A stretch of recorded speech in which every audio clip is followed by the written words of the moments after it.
হয়ে যায়। উচিত সময় যদি গ্রহণ না করেন তাহলে সমস্ত সবজি নষ্ট হয়ে যাবে।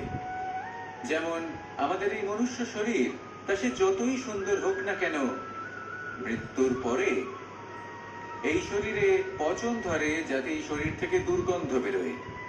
এমনটা প্রকৃতি কেন করেছে?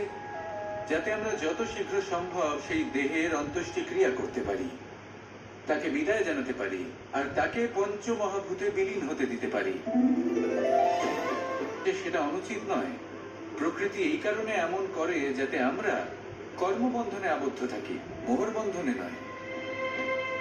যেমন ধরুন এই শস্য, ধরুন আপনি চেষ্টা করছেন এই শস্য পেতে এবং আপনার জীবনে সেই শস্য আপনি লাভ করছেন অত্যাধিক মাত্রায়, তাহলে তা ভোগ করুন আর বাকি শস্যটা সবার মধ্যে ভাগ করে দিন, যাতে অন্যেরও পেট ভরে। তাতে যদি আপনি সাফল্য লাভ করেন,